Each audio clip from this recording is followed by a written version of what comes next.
In the world we live in today, we are told that the earth is a sphere. Dans le monde dans lequel nous vivons aujourd'hui, on nous dit que la Terre est une sphère. On nous dit que la circonférence de cette sphère est de 24 000 et je ne sais plus combien mille. On nous dit que cette sphère tourne à une vitesse de plus de... C'est 10 fois plus rapide que la balle la plus rapide d'un joueur de baseball professionnel. Plus rapide que la vitesse d'une balle tirée d'une arme de poing. Plus rapide que la vitesse du son. On nous dit que cette sphère, cependant qu'elle tourne sur elle-même à cette vitesse, orbite autour du Soleil à une vitesse de 66 000 miles par heure. C'est l'équivalent d'un trajet Londres-Pékin en 5 minutes de temps. On nous dit que notre système solaire traverse notre galaxie, la Voie lactée, à une vitesse de 483 000 miles par heure. On nous dit que notre galaxie voyage dans l'univers à 1,3 million de miles par heure. Et pourtant, nous sommes là, tranquilles, immobiles, stationnaires. Des questions se posent. Pourquoi est-ce que nous voyons les mêmes étoiles dans le ciel toutes les nuits? Comment se fait-il que nous voyons des objets distants qui devraient disparaître derrière l'horizon? Et comment se fait-il que, quelle que soit la hauteur à laquelle nous nous élevons, l'horizon est toujours plat? Comment se fait-il que nous ne ressentons rien, aucun mouvement? La vérité peut être trouvée à un endroit, et à un seul endroit, et c'est la Bible.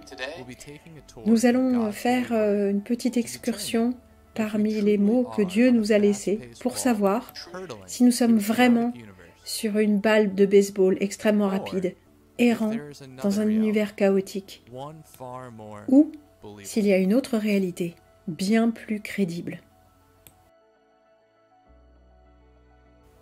Le monde sans dessus-dessous, un documentaire sur la Terre plate.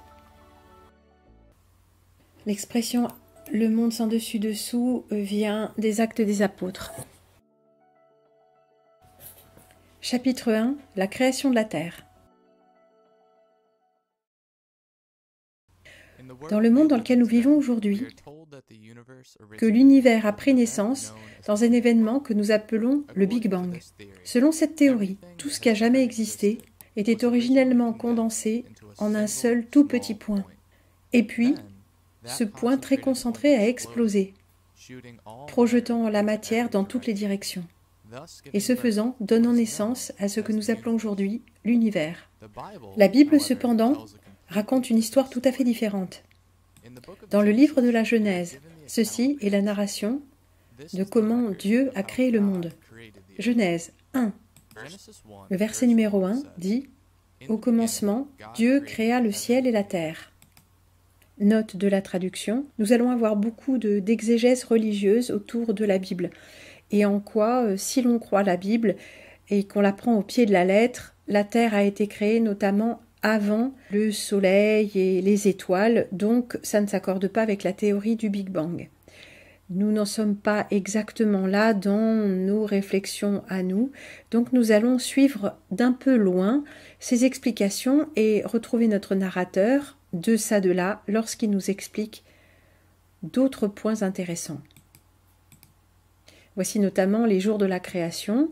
Le premier jour, le ciel et la terre. Le deuxième jour, le firmament. Le troisième jour, la mer et la terre. Le quatrième jour, le ciel, la lune et les étoiles. Le cinquième jour, les poissons et les animaux. Le sixième jour, les animaux et l'homme. Voici qui est intéressant. Ciel, terre, firmament, mer et terre ferme, soleil, lune et étoiles.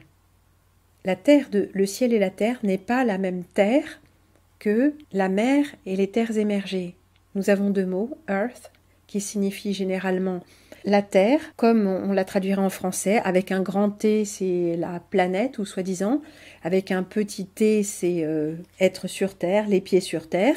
Et land, ce sont, disons, les continents. Il y a d'autres points qui se contredisent entre la théorie du Big Bang et la Bible. Selon la théorie du Big Bang, cet événement aurait eu lieu il y a 13,8 milliards d'années. Mais selon la Bible, la création remonterait à 6000 ans. La création de notre Terre et de notre univers, bref, de tout ce qui existe, n'aurait que 6000 ans. Étonnant, non? Selon la chronologie biblique. En réalité, le Big Bang est simplement une tentative pour expliquer le monde dans lequel nous vivons, sans prendre en compte Dieu. C'est juste un petit point de matière qui a explosé. Chapitre 2. Le firmament.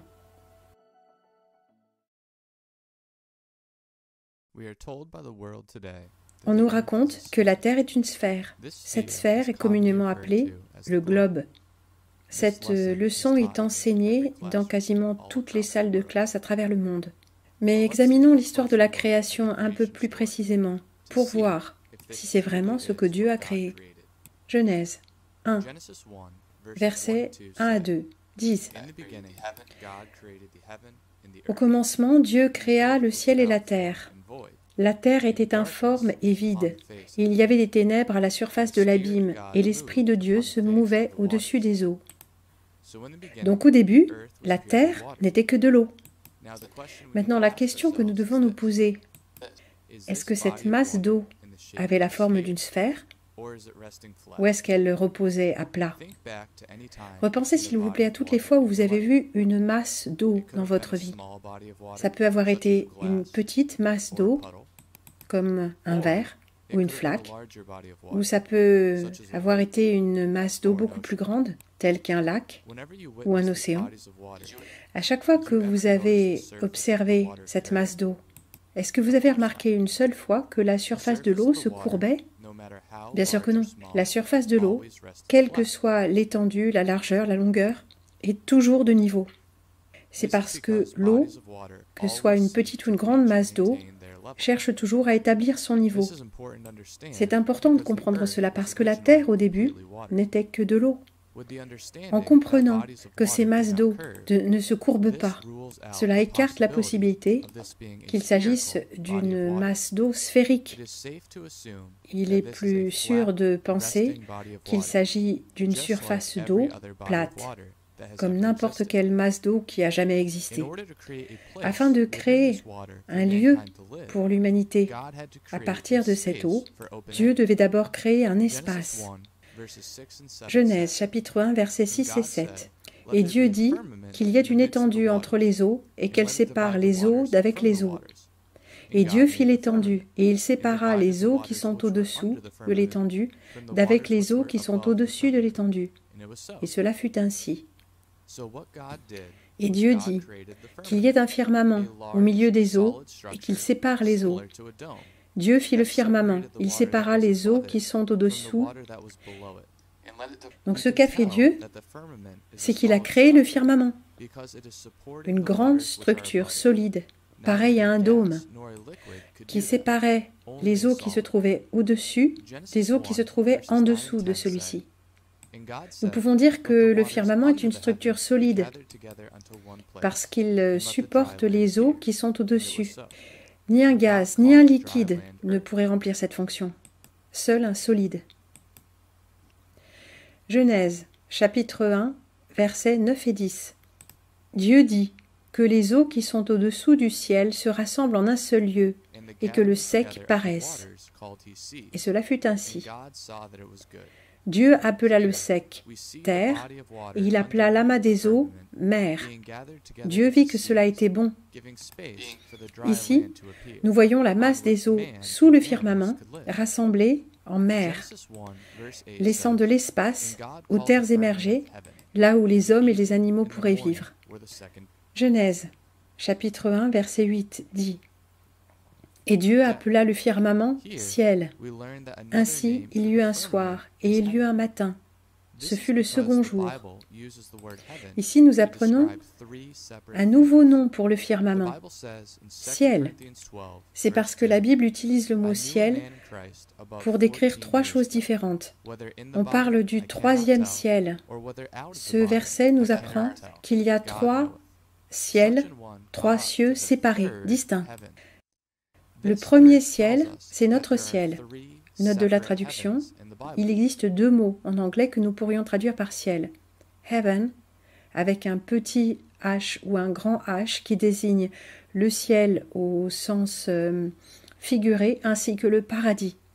Le deuxième mot est sky, qui désigne le ciel physique. Le ciel, l'endroit où les oiseaux volent.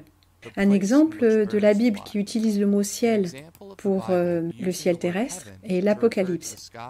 Et je vis un ange qui se tenait dans le soleil. Et il cria d'une grande voix, s'adressant à tous ceux qui volaient au milieu du ciel. Venez, rassemblez-vous, etc. Nous savons que ce verset se réfère au ciel terrestre parce qu'il s'adresse aux oiseaux. Le mot ciel dans la Bible peut également se référer à l'endroit où séjourne Dieu, au-dessus du firmament. C'est ce que la Bible appelle le troisième ciel. Comme dans Matthieu, « Et glorifiez votre Père qui est dans les cieux ». Et finalement, le mot ciel peut se référer au firmament lui-même, le dôme qui encapsule le monde dans lequel nous vivons aujourd'hui. Et c'est ce que la Bible appelle le deuxième ciel. Et le lecteur doit être capable de distinguer de quel ciel il est question, suivant le contexte. Examinons maintenant un exemple où la Bible utilise le mot ciel pour se référer au firmament. Chapitre 3. Le déluge. À peu près 1600 ans après que Dieu ait créé le monde, le nombre d'hommes et de femmes s'était tellement multiplié, mais en même temps, ils étaient devenus tellement mauvais, en conséquence de quoi Dieu décida de détruire la quasi-totalité des êtres humains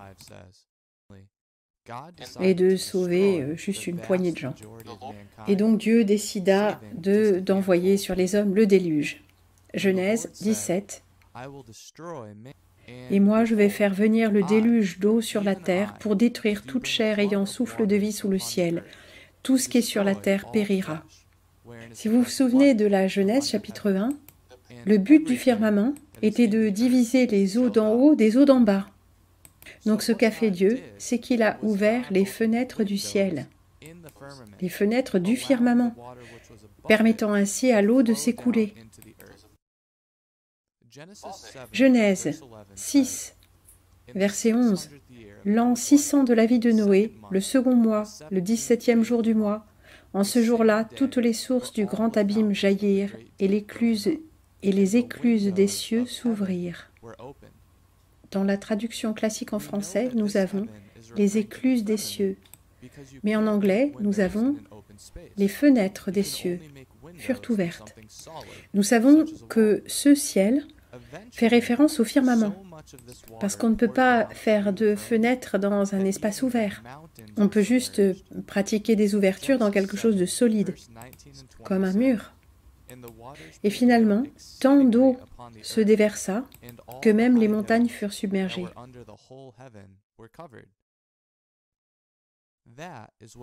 Le déluge aurait été impossible sur une terre sphérique, parce qu'on ne peut pas inonder une boule, encore moins une boule qui tourne à 66 000 miles par heure. La force centrifuge aurait fait jaillir l'eau dans toutes les directions. Après que Dieu eut réussi à noyer quasiment tout le monde, il ferma les fenêtres des cieux, et ce qui eut pour conséquence d'arrêter le déluge. Les sources de l'abîme et les écluses des cieux furent fermées, et la pluie ne tomba plus du ciel. Remarquez ici que dans ce verset, les fenêtres du ciel, ou les écluses des cieux en français, et la pluie tombant du ciel sont deux choses différentes.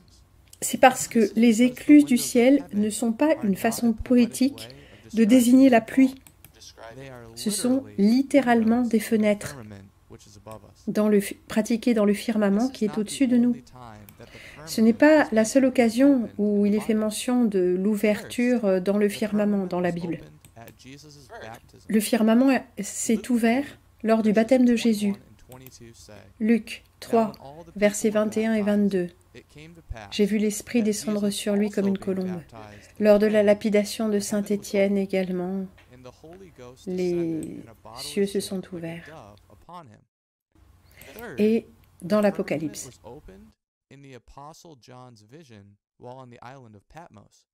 Une porte était ouverte dans les cieux. Ça vous rappelle quelque chose? Isaïe, c'est lui qui siège au-dessus du cercle de la terre et qui dévoile les cieux comme un rideau et qui les cache à nouveau. Ézéchiel chapitre 1, verset 26. Au-dessus du ciel qui était sur leur tête, il y avait quelque chose de semblable à une pierre de saphir en forme de trône. Et sur cette forme de trône apparaissait comme une figure d'homme placée dessus, en haut. Isaïe, chapitre 40, verset 22. Il habite au-dessus de la voûte qui couvre la terre et dont les habitants semblent des sauterelles. Comme une toile, il a tendu les cieux. Il les a dépliés comme une tente d'habitation. Il est écrit dans la version anglaise « le cercle de la terre ». Second, c'est lui qui est assis au-dessus du cercle de la terre, et ceux qui l'habitent sont comme des sauterelles. Il étend les cieux comme une étoffe légère, il les déploie comme une tente pour en faire sa demeure. Notez qu'il est écrit « le cercle de la terre » et non pas la sphère. C'est parce que la terre est en forme de cercle.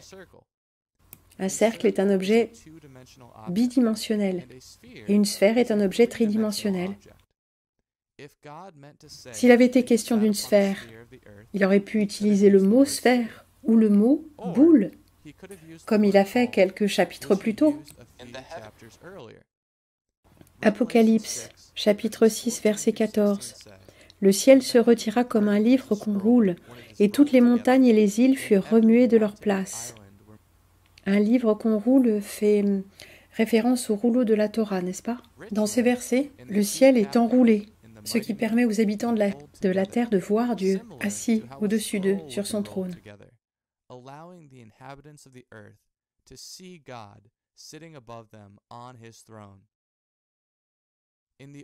Dans l'Ancien Testament, un des prophètes d'Israël, Élie, est emmené dans le ciel par Dieu.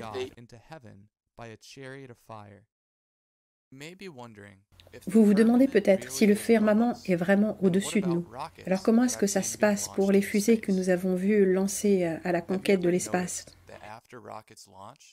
Est-ce que vous avez remarqué qu'après le lancement d'une fusée, ils ne montent pas tout droit?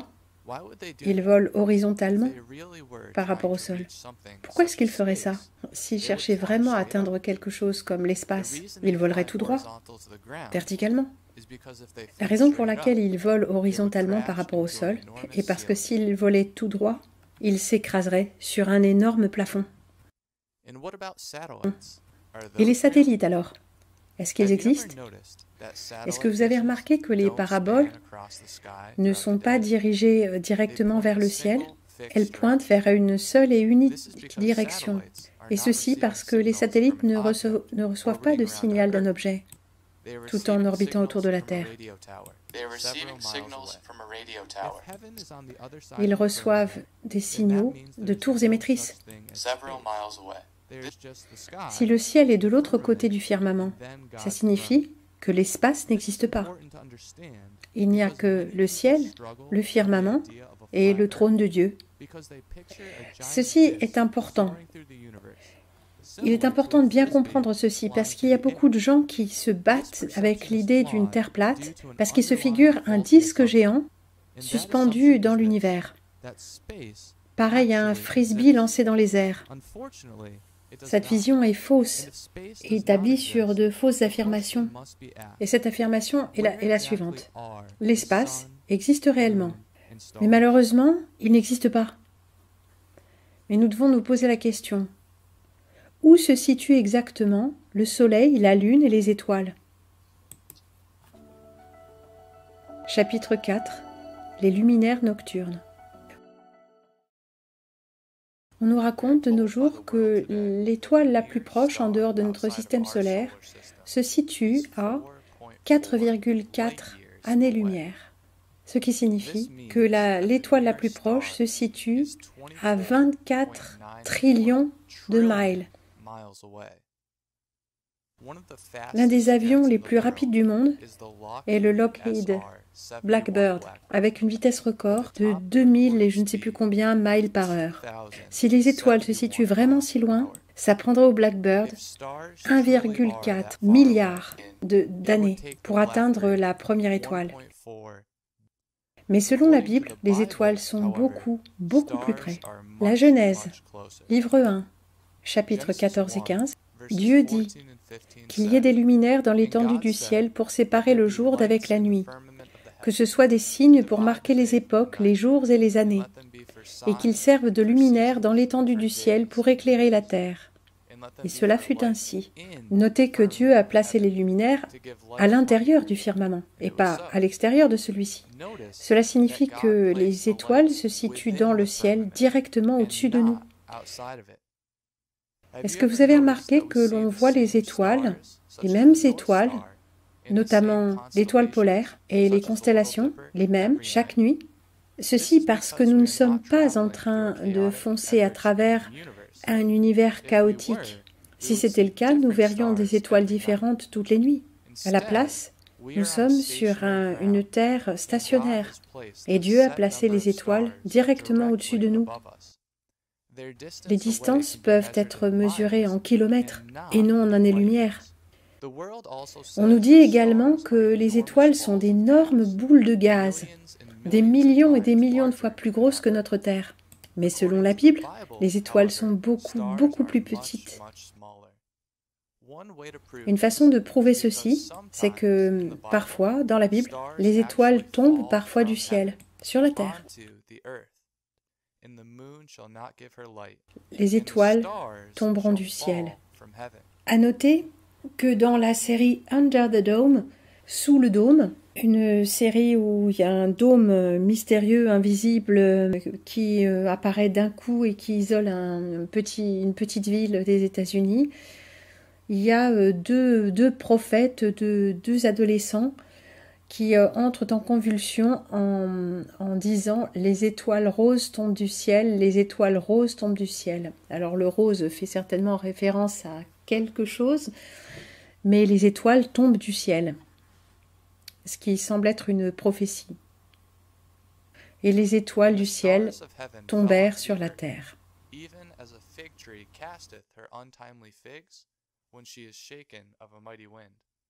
On nous dit de la Lune qu'il s'agit d'un objet solide sur quoi on peut atterrir. Mais selon la Bible, la Lune est quelque chose de totalement différent. Genèse, verset 16. Dieu fit les deux grands luminaires, le plus grand luminaire pour présider au jour et le plus petit luminaire pour présider à la nuit. Il fit aussi les étoiles. La Lune a sa propre lumière. Est-ce que vous avez déjà remarqué que parfois, on peut voir le ciel bleu derrière la Lune? C'est parce que la Lune n'est pas un objet solide. C'est une lumière qui brille pleinement à certains moments et partiellement à d'autres moments. C'est pourquoi dans l'Évangile on trouve « Mais dans ces jours après la tribulation, le soleil sera assombri et la Lune ne donnera plus sa lumière. » Remarquez que la Bible ne dit pas que la Lune ne reflètera plus la lumière du Soleil. Elle ne donnera plus sa lumière. C'est parce que la Lune émet sa propre lumière. On nous enseigne que la gravité de la Lune est ce qui cause les marées.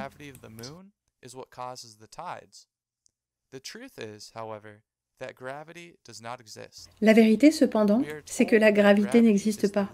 On nous explique que la gravité est la raison par laquelle les océans restent collés au sol. Si c'était vrai, nous serions tous cimentés à la surface de la Terre. Les oiseaux ne seraient pas capables de voler, les ballons ne flotteraient pas, nous ne serions même pas capables de lever un doigt. La raison pour laquelle les choses tombent par terre, c'est la densité, pas la gravité. Les objets continuent à tomber jusqu'à temps qu'ils rentrent en contact avec quelque chose de plus dense. Vous vous demandez peut-être, mais alors, qu'est-ce qui cause les marées? La réponse, c'est le magnétisme. L'une des caractéristiques de l'eau, c'est qu'elle est diamagnétique. Diamagnétique signifie qu'il repousse un champ magnétique. Voici une courte vidéo qui montre l'eau repoussée par un aimant. Est-ce que l'eau est attirée par un aimant, repoussée par un aimant, complètement non magnétique? La plupart d'entre vous a répondu C, et vous n'avez pas vraiment tort, après tout.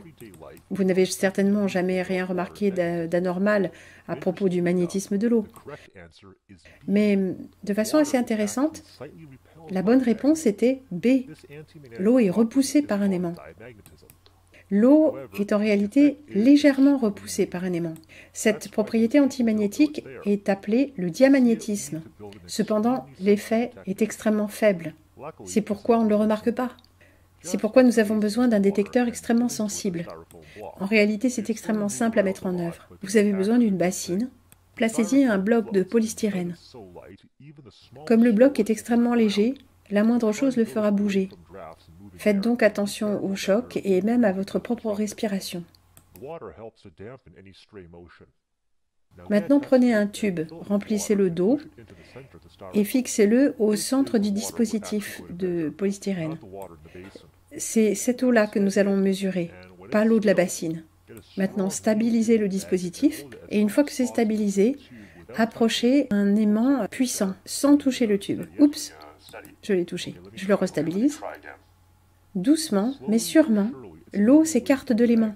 C'est un effet extrêmement faible, mais il existe. Alors comment est-ce que les propriétés diamagnétiques de l'eau fonctionnent avec les marées? Le Soleil et la Lune fonctionnent comme une pile dans le ciel. Le Soleil a une charge positive, a une charge négative. La charge positive du Soleil repousse l'eau, et ce sont les marées basses. Et la charge négative de la Lune attire l'eau, et ce sont les marées hautes. Ce qui explique les vagues constantes qu'on voit sur les plages.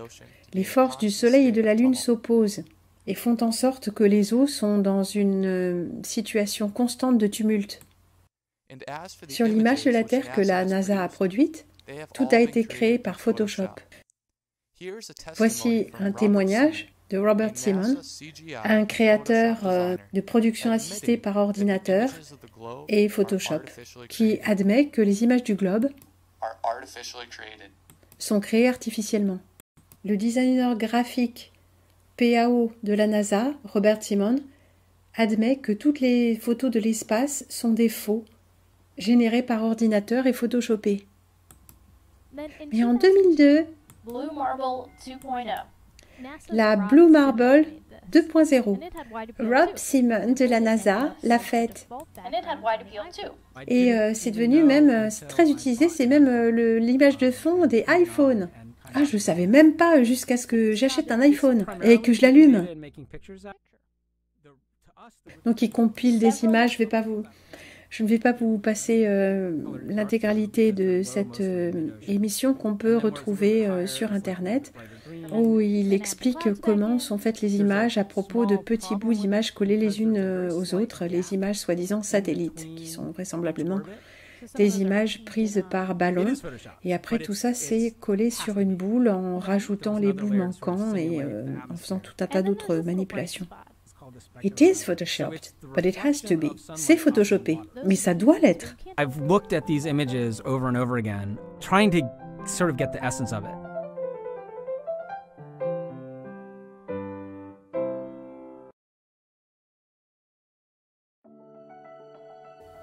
Chapitre 5. Le soleil.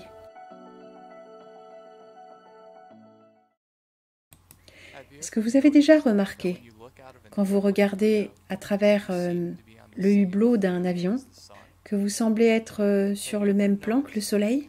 Est-ce que vous avez déjà remarqué que parfois, vous pouvez voir des nuages derrière le soleil? Est-ce que vous avez déjà remarqué que les rayons du soleil se dispersent à partir d'un seul point dans le ciel? C'est parce que le soleil n'est pas situé à 92 millions de miles de la Terre. Il est en réalité beaucoup, beaucoup plus près. Les cieux racontent la gloire de Dieu et l'étendue manifeste l'œuvre de ses mains. Ça, c'est la traduction seconde. Les cieux racontent la gloire de Dieu et l'étendue manifeste l'œuvre de ses mains. Et là, nous avons « Les cieux déclarent la gloire de Dieu et le firmament montre l'œuvre de ses mains ». L'inscription Psaume 19, 1 est gravée sur la tombe de Werner von Braun, je vous le rappelle, le fameux ex-nazi fondateur de la NASA, spécialiste des fusées V2. Vous vous souvenez tout de même? Le soleil est situé sous le firmament, directement au-dessus de la Terre. On nous dit aussi que la Terre orbite autour du soleil. Leur retentissement parcourt toute la terre. Leurs accents vont aux extrémités du monde, où il a dressé une tente pour le soleil. Il se lève à une extrémité des cieux et achève sa course à l'autre extrémité. Selon ce verset, le soleil a un circuit ou une route circulaire à l'intérieur du firmament. Une bonne façon de se le figurer, c'est ceci. Imaginez faire pendre une ampoule dans une pièce et imprimer un mouvement à cette ampoule de façon à ce qu'elle se déplace en cercle. C'est ce que fait le soleil au-dessus de la Terre. Ça prend environ 24 heures pour accomplir un circuit complet autour de la Terre et ainsi accomplissant un jour entier. La lumière du soleil couvre approximativement une moitié de la Terre alors que la lumière de la Lune couvre approximativement l'autre moitié. Quand le soleil se lève le matin, ça signifie que le soleil vient vers nous. À midi, le soleil est directement au-dessus de nous. Et dans la soirée, le soleil s'éloigne de nous. C'est pour cela que nous ne sentons aucun mouvement. C'est parce que la Terre ne bouge pas. Ce sont les lumières au-dessus de nous qui bougent. Ce motif circulaire peut être mis en évidence en prenant une séquence accélérée du ciel nocturne. Vous pouvez voir le motif circulaire des étoiles au cours du temps. Le circuit du Soleil a également un impact très important sur le temps qu'il fait. Voici un enregistrement du temps sur une Terre plate, dessin des cyclones sur plusieurs années. Le fait que le Soleil et la Lune bougent et pas la Terre peuvent être vus dans le livre de Josué.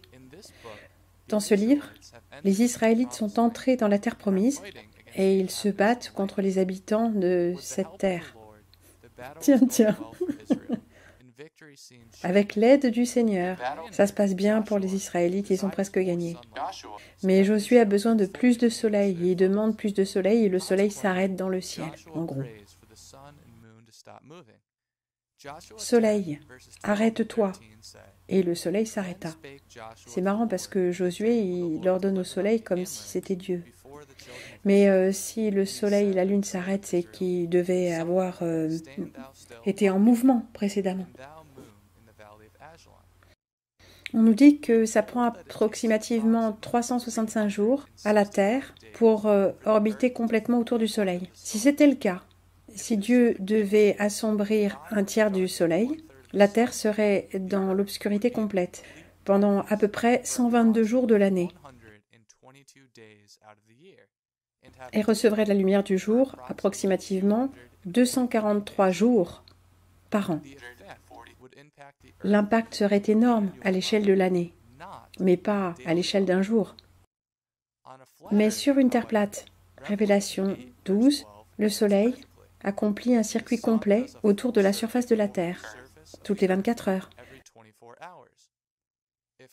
Si Dieu a assombri un tiers du Soleil et un tiers de la Lune, il y aurait 8 heures d'obscurité tous les jours et 8 heures d'obscurité toutes les nuits, comme le dit la Bible.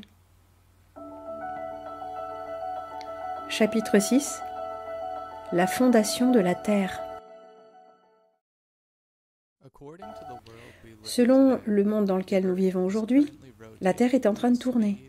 à une vitesse supérieure à 1000 miles par heure. Mais selon la Bible, la Terre ne bouge absolument pas. Le monde sera stable, il ne bougera pas. Et c'est ce qui permet aux avions d'atterrir en sécurité, parce que la Terre ne tourne pas.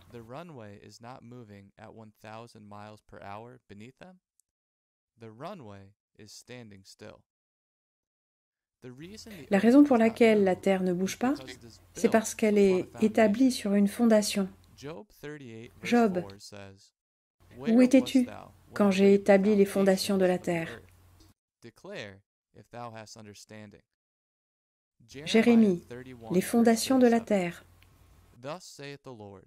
Alors nous poursuivons avec ce qu'il y a sous les fondations de la terre, et c'est l'enfer. Selon la Bible, si on creuse suffisamment, on arrive en enfer. Et il y a en dessous l'abîme sans fond, qui est l'enfer. Le Christ passe ces 3 jours, ces fameux 3 jours de note de la traduction, de mise au tombeau. Il les passe en enfer, donc c'est les 3 jours entre le 21 décembre et le 24 décembre. C'est du culte crypto-solaire. Donc avant l'ascension du Christ, ce qui précède, c'est la descente dans les parties les plus profondes de la terre. Donc bien sûr, il s'agit du solstice, mais ça peut être bien sûr aussi des doubles sens concernant la forme de la terre.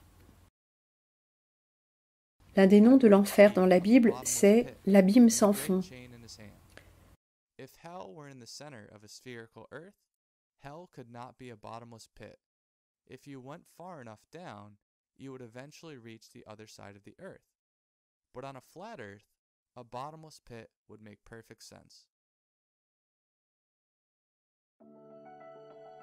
Chapitre 7.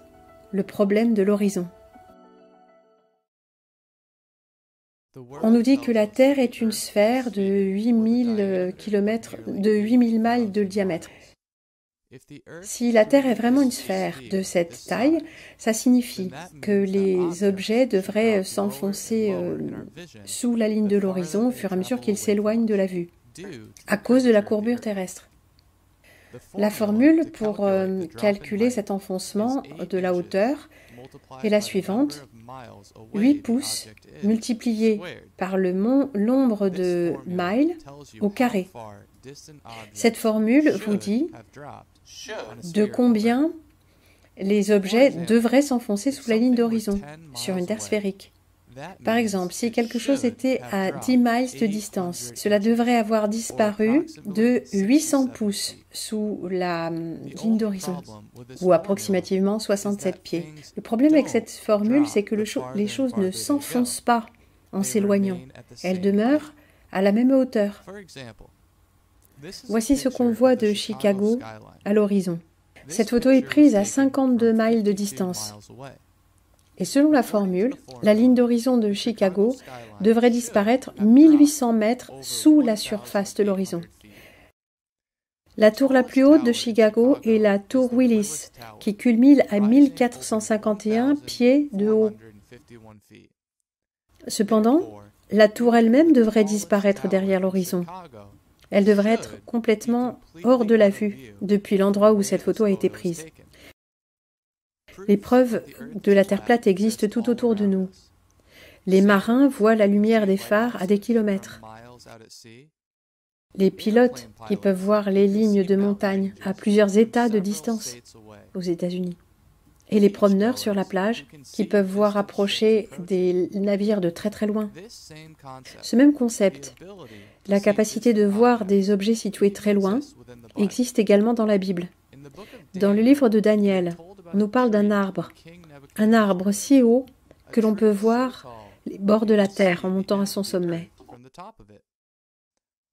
Sur un globe, ceci serait impossible, parce que la courbure cacherait les bords de la terre, mais sur une terre plate, une telle vue serait possible. De même, lorsque Satan tente Jésus, à nouveau, le diable le prit et le plaça en haut d'une très haute montagne et lui montra l'ensemble des royaumes du monde et leur gloire, sur un globe aussi haute que soit la montagne, On ne pourrait pas voir la Terre entière. Mais sur une Terre plate, ce serait possible.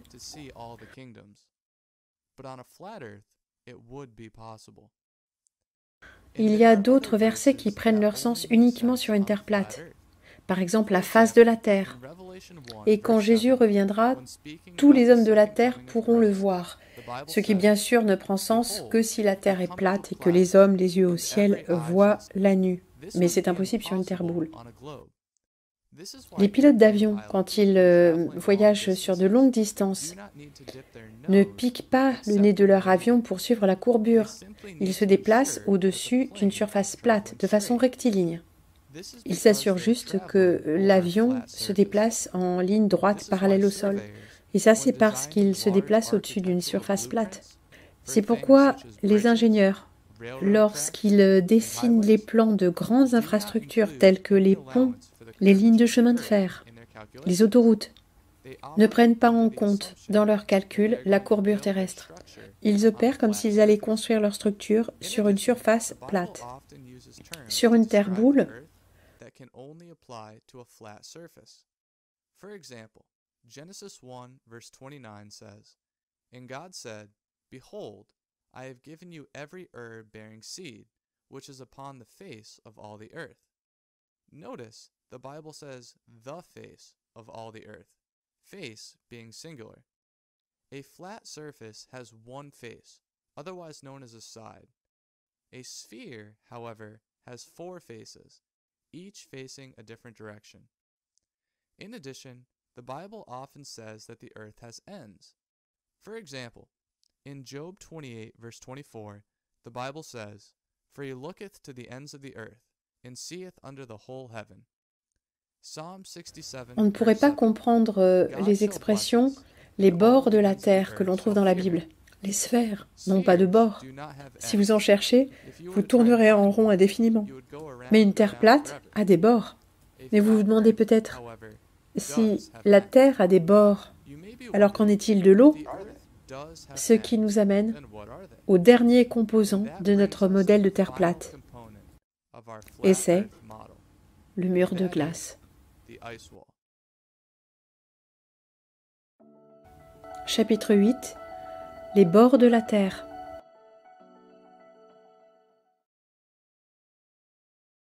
Si vous avez déjà entendu parler de la terre plate, vous vous êtes déjà probablement demandé comment sont les bords. La réponse est une énorme barrière de glace. Vous connaissez peut-être la barrière de glace sous d'autres noms. Et c'est l'Antarctique. Le mot semble nous dire que l'Antarctique est un continent, le seul continent qui n'a jamais été habité par l'humanité. Cette idée, cependant, contredit la Bible, qui nous dit que toute la Terre a été habitée. La raison pour laquelle l'Antarctique n'a jamais été habitée, c'est parce que l'Antarctique n'est pas un continent. C'est une énorme barrière de glace qui comprend et enserre l'ensemble de la surface de la Terre. Quand il a préparé les cieux, j'étais là. Quand il a placé un compas sur la face des profondeurs. Remarquez que la Bible utilise le mot compas. Utiliser un compas revient à tracer un cercle. C'est parce que la Terre est un cercle. La plus grande part de ce cercle est constituée d'eau. Et qu'est-ce qui contient l'eau à l'intérieur? Une énorme barrière de glace. L'une des meilleures descriptions de cette barrière de glace peut être trouvée dans le livre de Job. Laissez-moi prendre possession des bords de la terre pour que les mauvaises gens puissent être jetés dehors. Et il est question d'un seau. Quand un seau est utilisé pour sceller une lettre, ça laisse un peu de cire sur les bords. Ceci ressemble à la barrière de glace autour du cercle de la Terre. Il trace au compas le bord de la Terre. Donc nous avons achevé notre modèle de Terre. Nous avons le firmament, une sorte de dôme de verre qui surplombe la Terre. Au-dessus du firmament, nous avons le ciel, où se trouve le trône de Dieu. En dessous du firmament, nous avons un cercle couvert par la mer et les continents. À l'intérieur du firmament, nous avons le soleil, la lune et les étoiles qui se déplacent en mouvement circulaire. En dessous du sol, nous avons les fondations. Et à l'intérieur de ces fondations, il y a l'enfer. Autour de ce périmètre, nous avons un mur de glace géant qui contient les océans. Ceci s'accorde à la fois ce que nous pouvons voir par le témoignage de nos sens et tout ce que nous avons lu dans la Bible. Et maintenant, après avoir examiné tout ça, nous devons nous poser la question. Où est-ce que dans la Bible, il est dit que la Terre est un globe? Où dans la Bible est-il dit que la Terre tourne autour d'un axe? Où dans la Bible est-il dit que la Terre orbite autour du Soleil? Où dans la Bible est-il dit que nous voyageons à travers la galaxie? Où est-il dit dans la Bible que l'espace existe seulement? Le fait est que ça n'est nulle part. Il n'y a pas un seul verset dans toute la Bible qui semblerait dire que la Terre est une sphère. C'est une illusion qui a été mise en place par les médias. Et maintenant, la dernière question de toutes, et c'est pourquoi? Pourquoi est-ce que la forme de la Terre est importante? Pourquoi est-ce que c'est important si la Terre est plate ou sphérique? Pourquoi ne pas tout simplement se désintéresser du problème? La réponse, c'est que beaucoup de gens ne croient pas en Dieu à cause des mensonges de la science. Satan arrive et aucun de ces mensonges n'est anodin et le globe ne fait pas exception. La dernière chose à laquelle Satan voudrait que vous prêtiez attention, c'est Dieu. Il veut que nous soyons perdus dans le chaos et dans la confusion et que nous ne donnions pas une seule de nos pensées au Créateur. L'idée d'un univers infini convient parfaitement à ce plan. Dans le modèle héliocentrique, la Terre n'est rien. Une des très nombreuses planètes dans le système solaire, parmi des millions de galaxies, dans une quantité innombrable d'univers. Nous ne sommes qu'un point dans une mer infinie d'obscurité. Mais dans le modèle biblique, la Terre, et plus spécifiquement l'humanité, est la plus grande œuvre d'art de Dieu, quelque chose qu'il a pris du temps et du plaisir à créer. Et il se trouve juste au-dessus, abaissant son regard sur chaque chose qui se passe dans sa création. Satan ne veut pas que l'homme sache que son Créateur se trouve juste au-dessus. Satan veut que nous croyions que Dieu n'existe pas. Et si Satan n'arrive pas à nous convaincre de ça, il essaye de nous faire croire que Dieu se trouve à des années-lumière, dans un univers extrêmement lointain que nous n'atteindrons jamais. Et plus il est loin physiquement, plus il sera loin mentalement. Combien de chrétiens sentiraient un grand réconfort s'ils savaient que leur Dieu est juste au-dessus d'eux? La majorité des gens, chrétiens et non chrétiens, vont continuer à se moquer de l'idée d'une terre plate, estimant que ce n'est rien d'autre qu'une théorie stupide. Mais la vérité, c'est que Dieu a créé la terre plate, et pas l'homme. Et ceux qui se moquent de la terre plate ne se moquent pas de l'homme, et de Dieu, du Créateur. Mais ceux qui comprennent la vérité vont pouvoir expérimenter une relation beaucoup plus profonde avec leur Créateur et leur Sauveur.